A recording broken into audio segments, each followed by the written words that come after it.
Namaste, my beautiful podcast audience. It's been since I have published a podcast. I was in India and it was a fantastic trip. I'll tell you all about it. And it's been a hot summer all across the US, all across the world.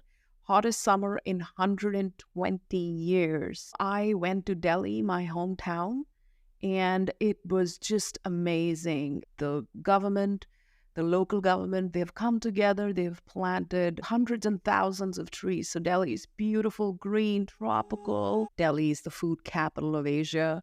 It was absolutely amazing. The customer service was amazing everywhere. But I did notice one thing. When I left India 17 years ago, there were still many people who were very spiritual. Yes, they went about, had their jobs and worked, but they were also deeply spiritual. But one thing I noticed, especially about the young generation in India, they seem to be chasing happiness with stuff. I want to buy more stuff. I want to flaunt my wealth. You know how rich, when we have new wealth, we want to flaunt it. So I felt especially the young people, and they were absolutely wonderful, don't get me wrong. But they were very much influenced by the American way of thinking. American movies are very popular. People want to dress up like the West. They want to show off their newly found wealth. And it started me thinking, about India and its spirituality. And I want to discuss about pursuit of happiness and why we want to be happy and how we can be happy. And running after money is not the answer.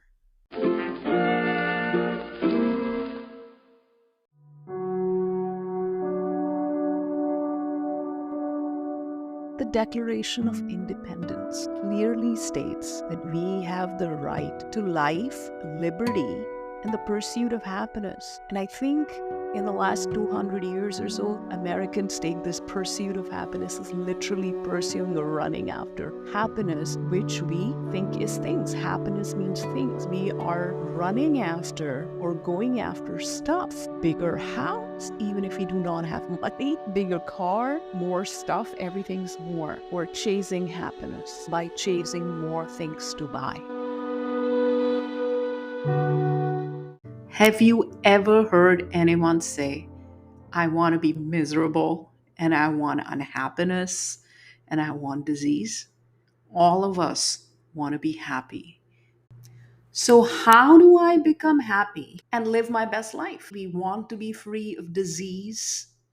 We want to accumulate good karma, and we want to die in our next life. We want to move on to a better, higher plane. What does Ayurveda say? Ayurveda talks about 4 pillars that should be the foundation of how we live. This truth is even more important for those of us in the workaday world. We are karma yogis. We have to work, we have to make money, and at the same time, trying to be spiritual and trying to follow our dharma and trying to do good karma.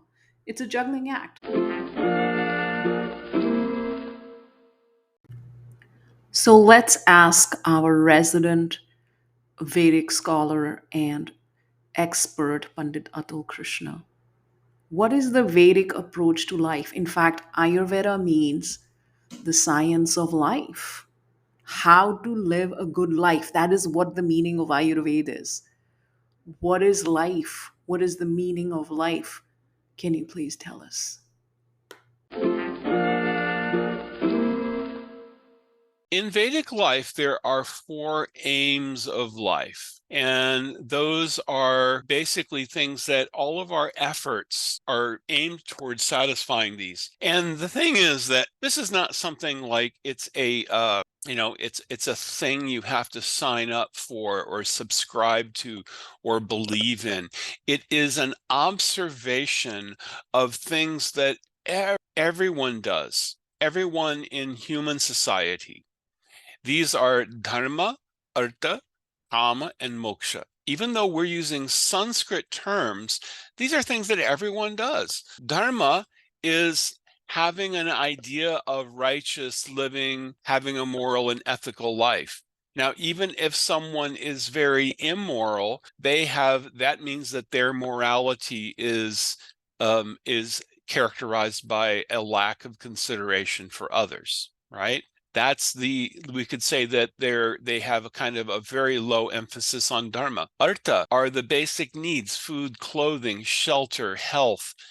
Sometimes artha is referred to as economic development, making enough money so that we can have things. Kama are the luxuries, enjoyment, finer things, comforts, entertainment, sense pleasure. And moksha, or liberation, which is really meant to be the ultimate aim of human life. How to become free from this cycle where we're born, we have some period of growth, we suffer diseases, we ultimately dwindle, and then we die, and we have to move on to another life. So, it's dharma, artha, kama, and moksha. You could basically look at any society and the way anyone lives, and you could break down their life into these four categories, even if the dharma part or the concept of moksha is really non-existent. Moksha, for example, there's a person who says, well, I might as well live as if I could die tomorrow, and I'm going to enjoy all I can, because there is nothing else in life other than this life. So I'm born, I'm alive now, and then when I die, it's all done. So I'm just going to live it up, and I'm going to enjoy as much as I can. It means that their moksha, we could say their moksha score or their moksha level is basically effectively zero, but it's still a part of their life, and it's defined by its absence. Or people have the concept of moksha as, well, I'm going to be a good person, and if I do good things and I live according to my religious beliefs, I'll go to some concept of heaven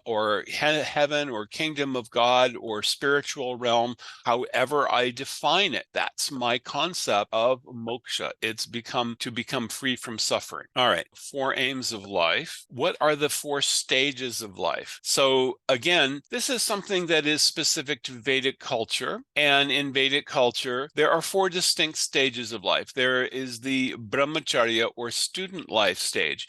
This is starting from around age 5, when someone has become aware of the need for education, for learning things. Then they enter this brahmacharya life until they are old enough to get married and take up the duties of a householder. This is grihastha ashram, means married life. So in brahmacharya stage, in Vedic culture, it's not just about being a student, it's about being a practitioner of spiritual life also. So the brahmachari is someone who will also be learning things on the spiritual side as well, how to do practices of realizing the presence of the Atma. In Grihastha life, we usually have a lot of things to do. We will be married, we will have children, we will have responsibilities in our family, and we're taking care of others. And then there's the vanaprastha, is the stage of life where one is beginning to prepare for renunciation.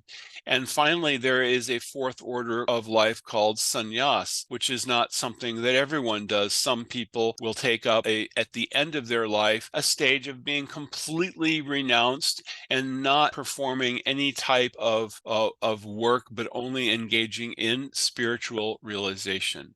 So there are 2 aspects in the Vedic approach to life. And one is the action part. So action is what we do. We use the term karma. Karma does not mean simply, reactions to what you do. Karma means work. It means doing stuff. It also means the reactions, the things that we receive, the karma phala. Karma phala means the fruits of action. Karma itself simply means action. Why do we do action? Because action is the basis for our success, for accomplishing things. We have health, wealth, good family relationships, all the things that we need for fulfilling artha, kama, and dharma.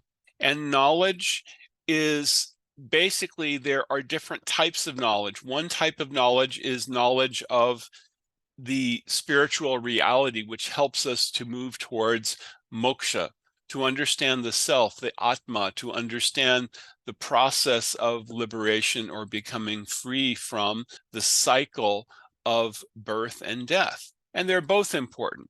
There's also knowledge. Knowledge is also considered to be knowledge that might involve how to do things in this world. But really, the standard of knowledge is that which aids us in understanding spiritual reality, is considered the best type of knowledge. We're not talking about knowledge of how to be a doctor or even to be an Ayurvedic practitioner or to be a software engineer or anything like that. That is also knowledge. But knowledge of the self, this is considered to be a higher form of knowledge. But knowledge and action are both important.